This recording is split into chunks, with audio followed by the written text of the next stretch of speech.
Station. Hey, you can't find that on the radio. Yo, turn to that station. This is the Bob and Jeff Show, starring Bob Lutz. I don't like dentists. I don't like doctors. I don't like auto repairs. I don't like taking care of my house. I don't like paying bills. I don't like buying tires. I don't like taking my dog to the vet, mowing my lawn, and I don't like paying insurance and taxes. Other than that, being a grown-up's fantastic. Oh, my Bob! Jeff Lutz. I just don't care. That's what it is. That pose is out too, Sonny Jim. The new thing is to care passionately and be right-wing. 97.5 and 1240 KFH. I heartily endorse this event or product. Good afternoon, everybody. Welcome to a Tuesday edition, the Bob and Jeff Show, KFH Radio. I'm Bob Lutz. Jeff Lutz co-hosting Max Power, producing engineering, and 869-1240 is our number. You can reach us on the IHOP hotline, brought to you by IHOP, the official breakfast partner of Xbox. We've got a big show planned for you today, much nicer weather day out there. What's up in your world? Not a whole lot. Watched the Shockers last night? I did, in fact. It looked like they might lose that game to Monmouth. I thought they would lose, but Monmouth was bad and couldn't make any free throws. If they'd made a free throw, well, you could say the same thing about the Shockers. They made theirs down the stretch. They missed them early. Monmouth missed them all night. They just kept missing, and when they had chances in the second half to break it open a little bit, they failed spectacularly. The surprise of the evening for me was to see former Shocker assistant Rick Callahan on the bench for Monmouth. He's been with King Rice for a long time, coached with Eddie Fogler here at Wichita. It's a long time ago, my friend. And it was a long time ago. It made me look up Eddie Fogler, and he's 76 years old. It's kind of weird to think about. But I first met Eddie Fogler at Winfield, Kansas. Want to know how? He was scouting somebody. He was there on an evening when I was covering a game, and I actually took my dad to see Wichita Heights play at Winfield, believe it or not. That's a game you don't see very often anymore. And Darnell Valentine was being recruited by everybody in the world, and Eddie Fogler was there representing Dean Smith in North Carolina. And I just got to meet him that night, and lo and behold, a few years later, he becomes the head men's coach at Wichita State. Rick Callahan, one of his assistant coaches. So I gained a little more interest in that game last night. What was Rick Callahan's claim to fame here in Wichita? Just that he was Eddie Fogler's assistant? Did he recruit anybody? You're asking me to go way back. I understand that, but if they're... He was a prominent guy on Eddie Fogler's staff. I mean, he was the right-hand guy. So, yeah, he was a big deal. Sounds like it. And a good guy. Went on with him to South Carolina and Vanderbilt. Not in that order, but I think that's where Eddie Fogler coached, right? Yeah, good old Eddie Fogler. Had some good teams here. Very good. Is this a good team? Hard to say. They were not last night. I think they are. They miss Quincy Ballard. The backup guy is pretty good offensively, but he's not very good defensively. And Quincy Ballard is but it's not like they were getting a bunch of shots at the rim. They were getting a bunch of shots. Monmouth? They were making jump shots mostly. They were taking it to the basket. I thought they made a lot of threes and jump shots. Well, I think you're absolutely... Maybe I'm wrong. about that. I think you couldn't be more wrong. It seemed like when they were playing their best, they were making perimeter shots. Well, they made some perimeter shots. I don't remember, and maybe I just missed it. I don't remember them getting the ball inside a whole lot and getting to work. But that's just how I remember. Well, you didn't watch the game that closely. Apparently not. I mean, that's all there is to that. I mean, that's an obvious one. Now you're going to force me to look it up. But they couldn't really dribble. They're not good ball handlers. Wichita State was pretty decent defensively, I thought. Just couldn't make any shots. And there you have it, Monmouth. Well, there's got to be more to it than that. I mean, that's such a shallow explanation of the game. There's not. What do you want from me? People are waiting for me to give them the insight. Bizarre that Monmouth led for most of that game because they couldn't really do anything outside of hit a shot every now and then. They played hard. It just didn't have any skilled and Wichita players. State didn't play very well, and that's a lethal combination. I suppose we need to get fans back in Charles Koch Arena. Well, we've got Kevin Saal today, and if I were still the columnist, I hearken back to those days because I'm always looking for column ideas, and the one thing I'd write, this home schedule was not meant to improve business. I get it. They need to improve business. But remember when just going to a Wichita State game was the thing? But that doesn't matter if you play Monmouth or whoever. Those days it doesn't matter if KU plays Monmouth. It's KU. Right. And that's the thing to do in Lawrence. And at one point in the not too distant past, going to a Wichita State game was the thing to do. By the way, Monmouth shot 58 shots last night, and only 17 of them were three-point attempts. It's kind of a lot. It's more than and one guy almost took a 9 third. of those. Bashir. So what were they on 2-pointers? They were 21 of 41, over 50%.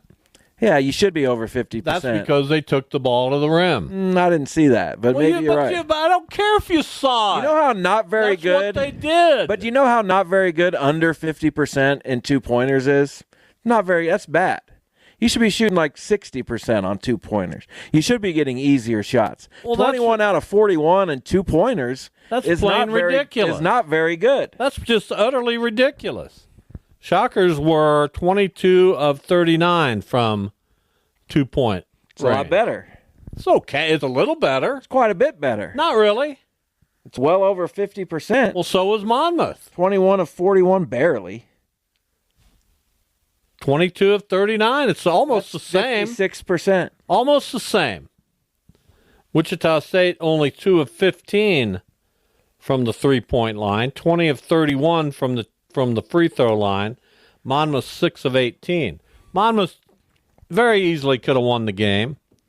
And I will stand by my notion that it's going to be hard to get folks back in the stands without some signature victories. K-State plays here, right? Or is that game on a neutral site? That is here. Yeah, that's what I thought. Now, they've got a chance Friday night in Kansas City against a good St. Louis team. That will be a very interesting test for the Shockers at this time of the year. Very interesting. That's St. Louis is nobody to mess with. They're good. They got that coach from Indiana State, Josh Schertz. They've got their best player. Is Robbie Avila back yet? He was hurt? Yeah, you didn't know that when you were talking about him the other day. I don't know if he's back yet or not. Well, I can't tell you. They've got other good players. And I'm looking forward to that game. That's going to be two or three or four guys out of Indiana State who their coach brought over. They did just lose to Santa Clara. Santa Clara's good. That game was on November 4th. And they didn't have Robbie Avila. He did play in that game. That's the game he got hurt in. He didn't play a lot. He played 29 minutes. That's not a lot. Okay. So St. Louis coming up Friday. 9:30 tip. He has not returned. They got the late game. That's too bad, isn't it? I guess, but it is a Friday, so stay up, take a nap, do what you got to do. I don't think I can stay up. Really? They lost to Santa Clara in their opener, beat Avila, beat Loyola Marymount. Will have had a 6-day. Oh, beat this who? is only their. What? You said beat Avila. Yeah, beat Avila. This will only be their second game in 13 days when they play Wichita State. I don't know if that's a good thing or not. There is a school called Avila. Right. Avila did not play in that game. How have they only played 3 games? That's crazy. I guess the Shockers have only played 4, but still. Well, they haven't played very many games. That's my point. They play once a week, basically. They'll get it going. Sure they will. Who's in that tournament besides Minnesota? Wake Forest. So they could play our good friend Steve Forbes. Good. Who's in the other bracket there? There's only four Who's Forbes teams. playing? Or is there 3 teams? No, it's 4. Come on, nobody had. When's the last 3-team tournament you had? It's like a round robin situation. When's the last one of those you can point to? I don't know, but wasn't there something weird with this tournament? Like Point they were to gonna, that. They were going to play the bad teams, and then they ended up like playing the good teams. Who's on the other side of the bracket? I'm trying to find it. That's all I'm asking. It's not like a big bracket. ESPN Events Invitational. How many are there? It's Florida and Wake Forest. Florida, Wake Forest, Minnesota, and Wichita State. Yes. Well, I hope to see them play Wake Forest.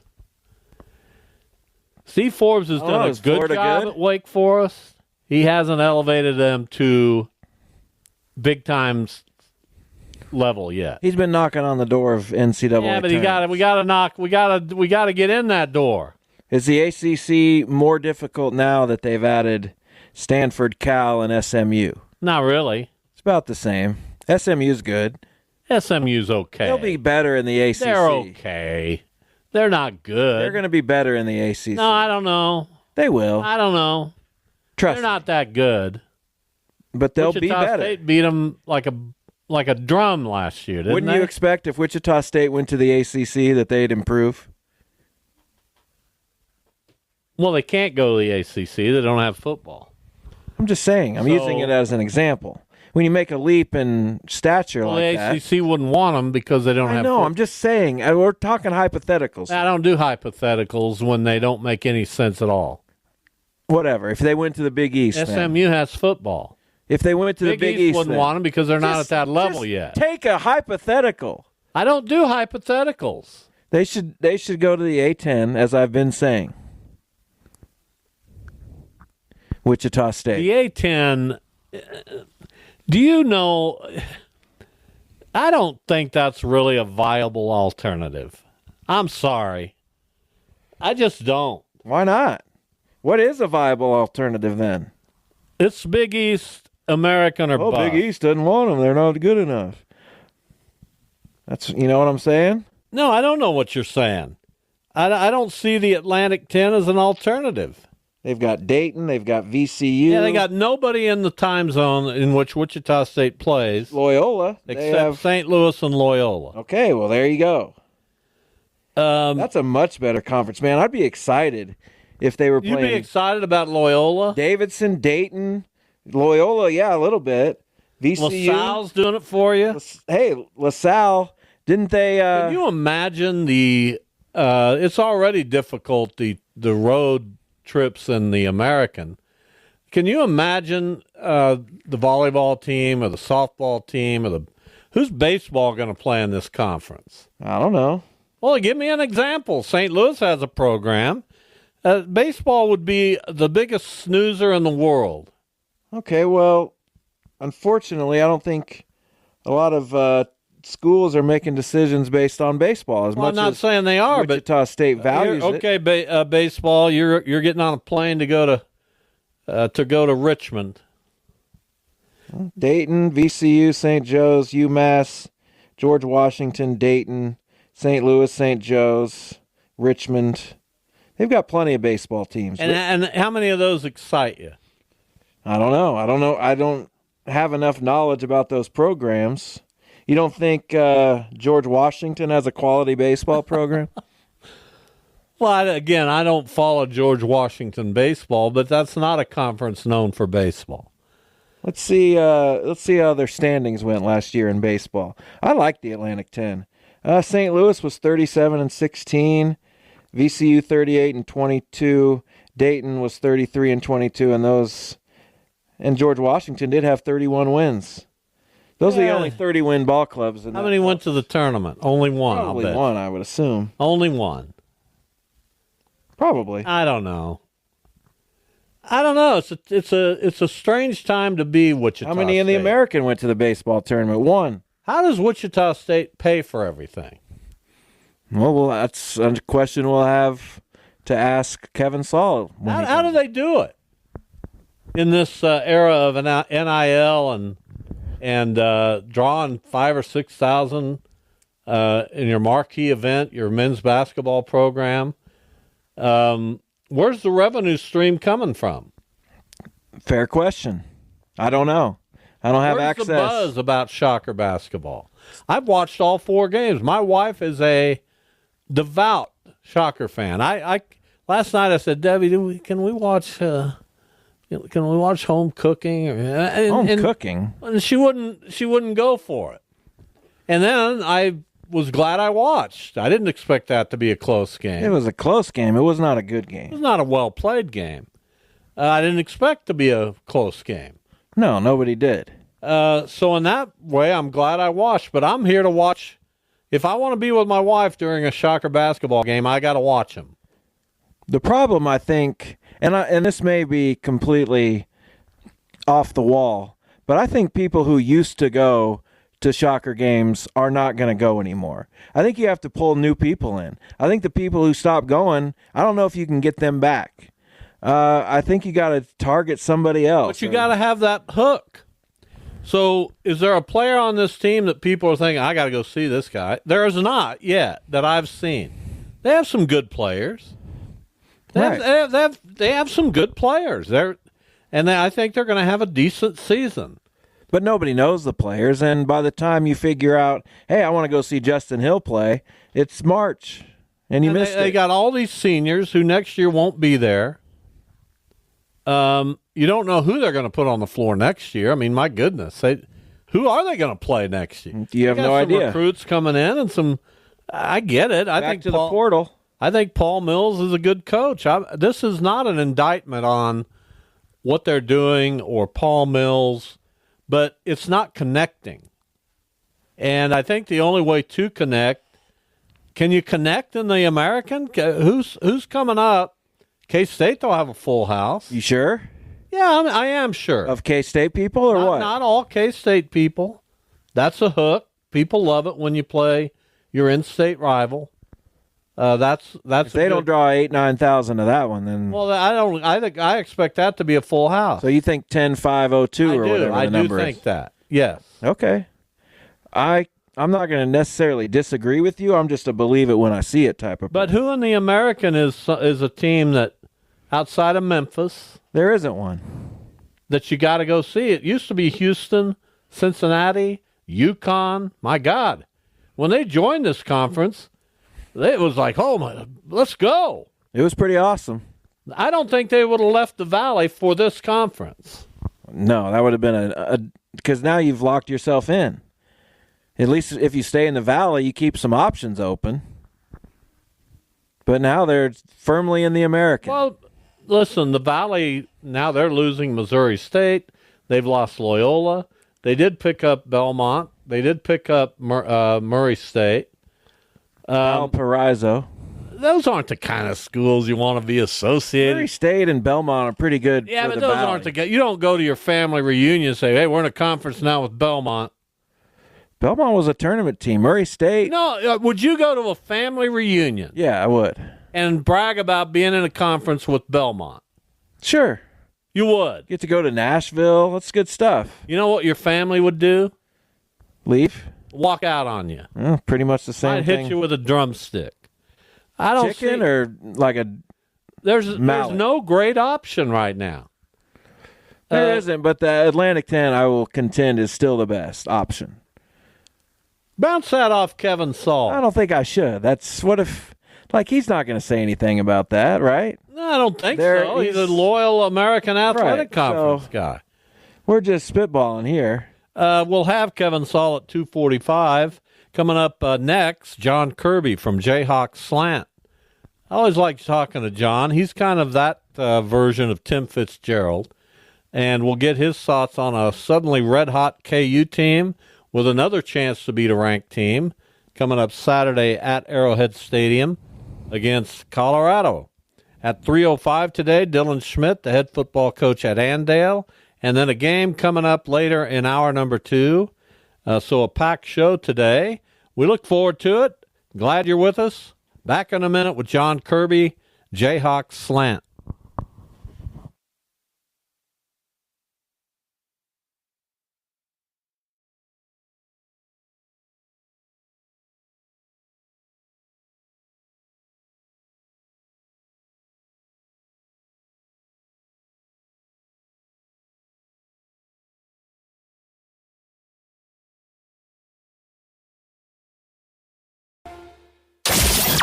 This is the Bob and Jeff Show. Jon Kirby from Jayhawk Slant. Of course, they slant toward KU. How you doing, John? Good, Bob. How you doing? Doing well, and not as well as Kansas. They have turned this season around. They've won a couple in a row against two ranked teams, Iowa State, BYU. They have another ranked team. This will be the fourth straight game against a ranked team. Colorado visiting Arrowhead Stadium on Saturday. What's been the biggest factor in KU finally playing like we thought KU would play? Well, I mean, Bob, listen, the first, 4 games, there's 10 turnovers, okay? I mean, I can't remember how many interceptions Jaylen Daniels has thrown. And going into the BYU game, in those next 5 games, they turned it over 3 times. So it was just a lot of unforced errors and just mistakes that were very we didn't think this would happen with a team with 30 seniors back and an experienced quarterback. And, you know, there were some plays at the end of games that the defense didn't get a stop when they needed it. But, I mean, in 5 of those 6 losses, KU had the ball in their hands to either win or tie the game. Think about that. I'd love to know if there's a statistic out there that can ever backtrack and find that out when a team lost and had the ball in 5 of the 6 losses. And this is what this comes down to, Bob, and I told everybody this. During their losing streak, I said they're a good football team. They were, I mean, when you go back and look at the Arizona State game, who's a solid team? KU pushed Arizona State around, okay? Hey, KU let that game in Manhattan slip away. KU probably should have won that football game. They had West Virginia down 11 points with 4.5 minutes to go. You can look back over time and go, and make an argument when you go back and watch film and go, I think Kansas was as good or the better team, but they're losing. So, yeah, the luck has obviously turned around at KU. They're making their own luck. I wouldn't say the punt the other night against BYU was lucky, but they were certainly fortunate to recover that. And I've read all the quotes about it and seen, you know, how it kind of evolved over the course of the year. But for our listeners, what is kind of the evolution of that, the quarterback punt, and what was kind of the idea behind it? And what were people saying after it kind of worked in a way? Well, hey, listen, I got to say that they did have some luck, right? I mean, for the first time all year, I kind of went, wow, the ball actually did bounce their way. I mean, it was fortunate that it bounces off the head of a BYU player, then a BYU player, another player, tries to field the punt, and then he can't corral it, and Quentin Skinner, a wide receiver playing special teams, falls on it at the 2-yard line. And that ended up being the game-winning play. So it's 4th and short. Okay, and they call timeout, and they decide, and from just little things that I'm picking up on, I think their thought was, let's go for it. Okay, but during the timeout, they said, hold on, this has been a low possession game. Teams of points aren't being put up like everybody thought they were. And Lance Leipold said every Thursday at practice, they work on that pooch punt with Jaylen Daniels. They work on it every Thursday, and this was the day they finally decided, let's do it. Let's execute what we've been working on, and it came out and it worked in their favor.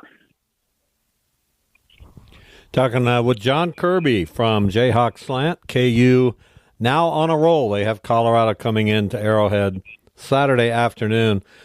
So, John, I took a philosophy class in college, one of the 300 or 400 classes I took to get out of college. And one of the things I think about with this KU team is they might win the next 2. They might go to a bowl game and win that and finish 7-6. But how will the season be remembered by the KU faithful if that happens? Well, I think that they would look at it 2 ways. Number one, I think they'd look at it like, you know, listen, what a great job to keep these kids engaged. Because, Bob, listen, at some point in sports, when you keep losing all these games on the final play, the final drive, at the end of the game, it's human nature to start hanging your head, okay? And this team could have done that. So, I mean, there's some credit to the coaches and also to the 30 seniors on the team as well, but they stuck together. And they always went out and they played hard. They played with max effort. They never gave up, okay? So, I mean, they'll if that happens, the scenario that you just put out. If that happens, I think KU fans are going to say, hey, what a great way to end the season.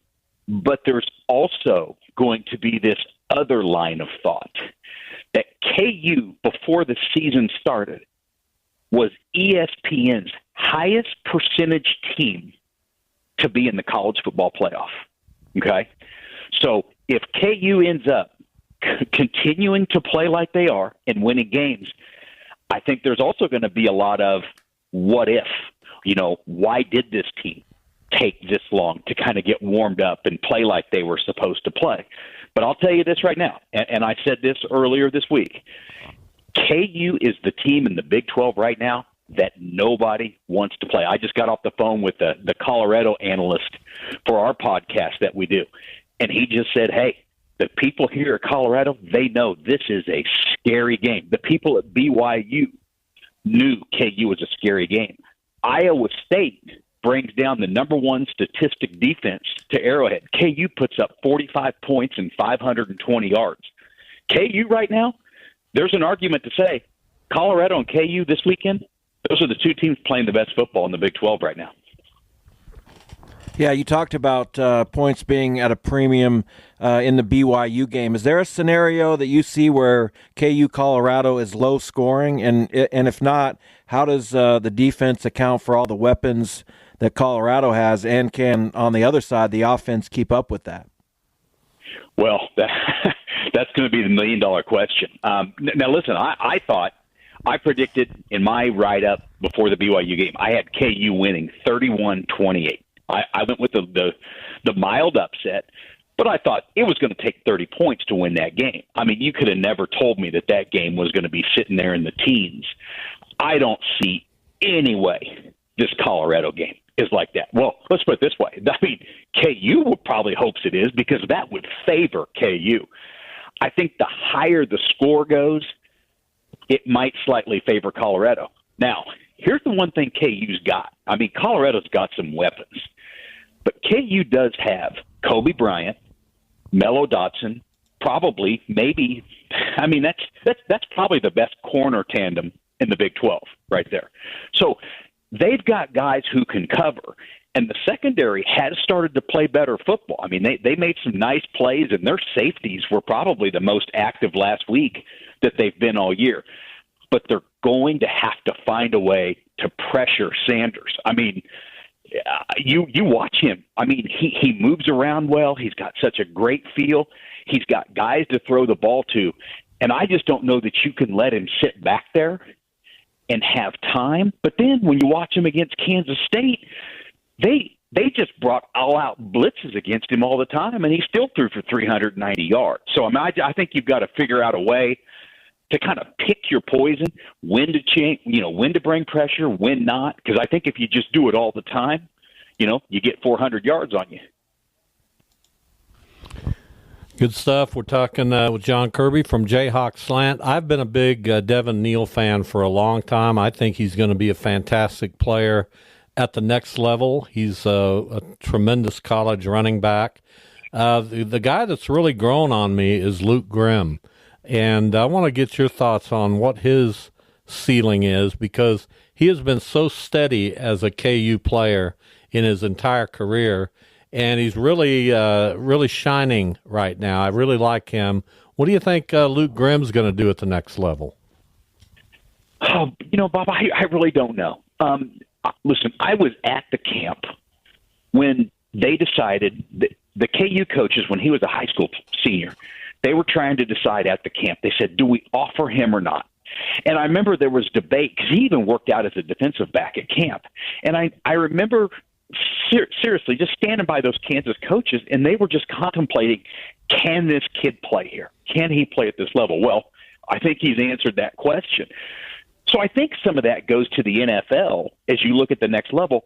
The whole thing's going to be, can he play there, right? People are going to say, does he have the speed to separate? People are going to say, is he doing well right now at KU because he's in a really good offensive system that's diverse and it gets receivers open? And when you play Kansas, you've also got to be ready for Devin Neal. You've got to be ready for Jalen Daniels in the run game, the option. And some people might say Luke Grimm's a product of the system. But all that kid does is make plays. I mean, every time it's 3rd and 8 and Kansas converts, it's Luke Grimm making the play. So I'm one of those guys. I'm sure people are going to question top-end speed and can he get open. But he's done it for 4 years. He just has that feel about him that you take a flyer on him. He's not going to be a first-round pick, but the team that decides to take that flyer, I just have a feeling they're going to be glad they did. So what's your prediction on? I got one question. What's your prediction on Saturday's game? And then Jeff will ask you a question. Okay. Yeah, I like KU here, and again, I think right now that there's going to be an argument to be made that I'm not so sure Kansas isn't the best team in the Big 12 right now. We'll get that answer on Saturday. Okay, if they beat Colorado, then I think they could probably lay claim to that, because you have beaten Iowa State, BYU, and Colorado 3 consecutive weeks. Beat BYU on the road, beat Iowa State up. I mean, they made Iowa State's defense look like they didn't have any idea what they were doing on the field. I just think right now, somebody told me they were out in Provo and they saw the team after the game. They were getting on the bus, and they said you could just see the confidence, and these kids realized they've got some of that swagger back. And I think it's going to be an entertaining game. It's going to be a fun game. I think there's going to be a good crowd. Everybody wants to see Colorado play. I think KU's going to find a way to win a close game in this one. Yeah, I just wanted to ask you about the future of Jalen Daniels. Do you think he's a change of scenery candidate after 5 years in the program? Is that a possibility? And if not, what does a Jalen Daniels-led KU football team look like next year with all these seniors leaving? Yeah, that's a great question, and it's something that's been talked about the fan base. And guys, we're in the age of the portal, okay? And Jalen Daniels has also had several years in college, so he may be. I'm sure he's talking to NFL draft people, saying, "Where am I at? Where do you see me?" And if people are saying, "Hey, you're on draft boards. We don't know where you're going to go, but we think you're going to go somewhere," I could absolutely see that being an option. I'll tell you what else could be an option too. He's starting to play and starting to look like everybody thought he would going into the season. And I sit here and I watch teams like Michigan and USC and Florida State, and I see some of these guys, and I'm going, boy, Jalen Daniels, I could see some of those coaches going, hey, let's find a way to put an NIL package together for that. That's just the age that we're in right now. So I don't know what the future holds, because I think the NFL is still a possibility. And I do think in this day and age where everybody has an agent now, the college kids all have agents and they come after you. Yeah, I wouldn't bet on anything right now. John, we always appreciate your insight. Good to talk with you. Big game, another one for KU coming up Saturday against Colorado. We'll catch you down the road. Thanks again. All right, guys. Thanks a lot. Thanks. Jon Kirby from Jayhawk Slant. All right, we got one team in the state going in the right direction and the other team going in the wrong one, and we would have never predicted that 3 weeks ago. They're kind of going to meet in the middle, it seems like. Strange year. Strange year in the Big 12. One of the strangest years in the history of that conference. Pretty cool, huh? Yeah. Here's Kevin Saal from Wichita State Athletics. Someday to be a Hall of Famer, I'm sure. Kevin, welcome. How are you? Good. How are you doing? We're doing well. The Shockers off to a 4-0 start in men's basketball. Last night was a little dicey. I don't think we quite expected that game to be dicey. What did you see? What kind of growth can a team get from surviving and winning a game that we kind of all thought they'd win a little more handily? Yeah, I think I'm still my heart rate's still coming down after last night, guys. But it was a grinder of a game. Monmouth came in at 0-4. I think they're 258 in Ken Palm. Clearly, they played well and gave us all we could handle for about 38 minutes. And I think there's a couple things at play last night. Battled just a couple of injuries. Obviously, I think a game like last night speaks to the importance of having a couple of big men particularly Quincy and what he means to this team in terms of the inside-out game and rebounding and wiping away shots and all those things certainly is an important part of that. But the other element to it, guys, is I was really proud of this team last night driving home because in the first half we were 11 of 21 from the free throw line, and as you guys know, that stuff is contagious. It's really hard to get yourself out of a slump, and they responded in the second half, hitting 9 of 10. We were out-rebounded. I think we were minus 10 at half, and then we out-rebounded them in the second half. And so I think our staff and our players at halftime being in the locker room were composed, were poised, talked about what needed to happen and went out and made it happen. You have to give some credit to Monmouth, but at the end of the day, I think you could see that we weren't firing on all cylinders last night, and so to be able to win a game when you're not firing on all cylinders, certainly you'd like to think would pay some dividends down the road when you're faced with, man, our shots are just not falling. I think we had 8 uncontested shots that just didn't fall in the first 10 minutes of the game. So you're going to have nights like that, but they found a way to win, and certainly we're appreciative and thankful. So I'll jump right in. We were talking in the first segment about the Atlantic 10, and I'm not going to ask you about that because you're in a conference already. But I would just wanted to know, outside of the partnership itself with a conference, what are some factors that you feel good about when you're in a conference, or that you look for specifically? How much financial viability and the competition aspect? What are some of those factors? Well, I think you hit the nail on the head, at least with 2 of the significant ones, Jeff. You want to be in a position competitively where you're not just winning a bunch of championships, but that your programs are actually growing in that environment. And I applaud Wichita State for venturing out of the Missouri Valley Conference and into a much more expensive and much more competitive league in the American, because the way I look at it is you just created a runway for your programs to develop and grow over X number of years that may not have existed in a different environment. You hear coaches talk about it all the time with young people. If you're the best player on your AAU team, you're probably on the wrong team in terms of personal growth and development. So that's the concept that I think is really important in a league is the struggles and the discomfort allow you to grow and become better as a program. So I think that piece is important. Obviously, the financial component's really important, particularly in today's day and age with retroactive NIL, the house settlement, the roster maximums, and the revenue share pieces that we're going to be looking at. Guys, for us, that's a number that's close to $7 million in new dollars for us. So we're currently a $27 million budget. As we evaluate the house settlement to position our program in a spot to be competitive, we're going to need to be about another +7. And so we've got to do some really good things in terms of generating new revenue streams, being good stewards with the dollars that we already have in the conference is certainly a part of that. I think conference leadership is really important, how they put on championships, the experience for the student athletes in the championship environment that the league provides is really important, leadership at the top from a commissioner level. So there's a lot of ways to evaluate that.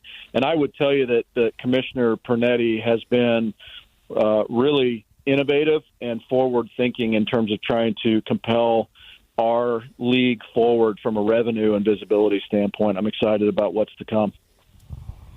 Kevin Saal with us, Wichita State Athletic Director. You address some of the finance and revenue stuff that I'm curious about. And with men's basketball, the crowds have not been great so far. I'm sure they haven't been what you would like them to eventually be. Do you feel in some ways, Kevin, with everything that's happened in the past 5 or 6 years with Shocker basketball, that in some ways you're rebuilding a fan base? I think that's very much the case, Bob. I think it's a really good point. I appreciate you bringing that up. We've consistently this year had somewhere in the range of 5,800 to 6,500 tickets out. Getting that many to show is a whole nother conversation. So we have a lot of folks. Last year, I think we were 96% sold on the lower bowl. So the support has been there, and it continues to be there. We've got to produce a product and a game day experience that our people want to be a part of. I think in some cases, Bob, we are our own worst enemy in terms of how easy it is to consume games on streaming on your phone or at home or whatever the case may be. And so we've got to create an environment where people want to be a part of. I think this is a quality team. I think it's a good product, if you will. I think it's an exciting brand of basketball. Guys, we ran across a stat yesterday that I think you might be intrigued, because we've talked a lot about recruiting and retention and the transfer portal and how important spending NIL dollars on retention is really important for a lot of reasons. But we ran across this yesterday that, several schools across the country, based on the COVID conditions, have multiple student athletes on their roster that are playing fifth, sixth, and even seventh seasons. Wichita State is tied for second in the country with 7 student athletes in their 5th year or higher of college basketball. So I think age, experience certainly matters. Those are things that you can work on through retention, but also through the portal. But I think that retention is important for our fan base too, because they want that connection with our players. There's certainly been some environmental factors here at Wichita State that is making us have to rethink building a fan base. But there's so many loyal fans that continue to be with us, and we're incredibly appreciative, and we're pushing every day to get 10,500 in that place. And there's a lot of components to that. Yeah, how do you capture that? You talked about the game experience, and I went to a game last weekend, the game against Montana State, and there's, like you said, there's the loyal fans, maybe a little bit older crowd. There are people that seem to go with their friends, maybe fans who have been in it for the long haul. But I didn't see a ton of families. And is that something you're focused on? And it's one game. I don't know if that's a pattern or not. So I may be off base. But how do you go about capturing those families? Well, I appreciate you asking that. There's a lot of things that I think go into capturing families. So we've done some value pricing in terms of concessions, thinking about the families of 4 or 5. We actually changed our tip time, guys. I don't know if you noticed last season and this season, we've changed our tip times from 7 and 7:30s to 6s and 6:30s, because we feel like that's important, particularly on school nights, to try and get families there.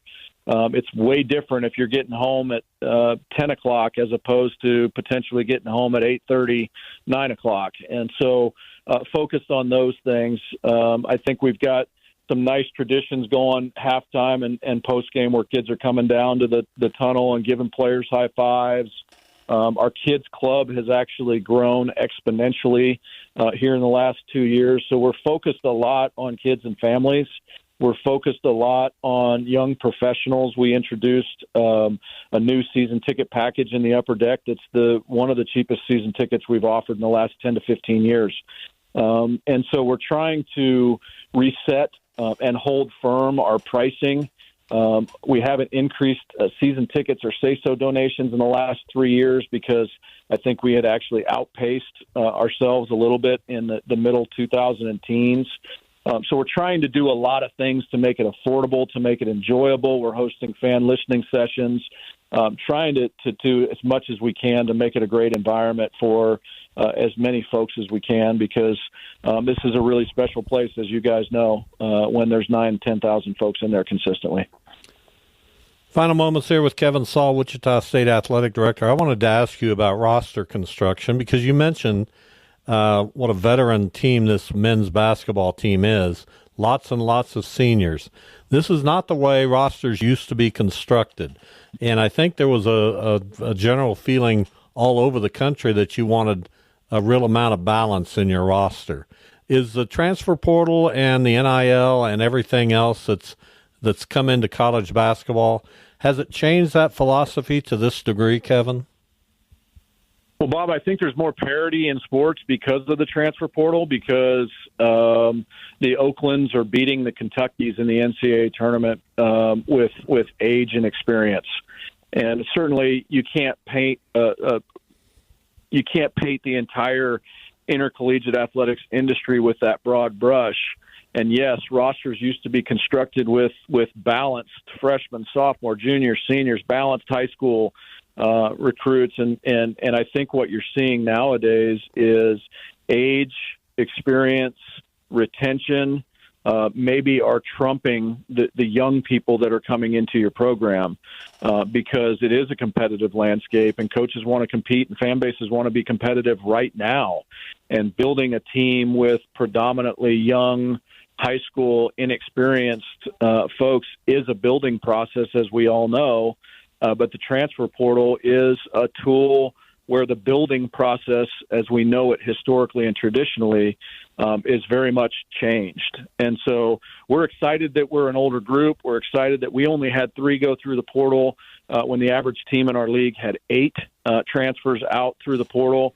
Paul and I are firmly aligned in the fact that retention is the name of the game because I think that resonates with our fan base as well as providing you age and experienced players that can be successful. So we're going to continue to focus in that direction.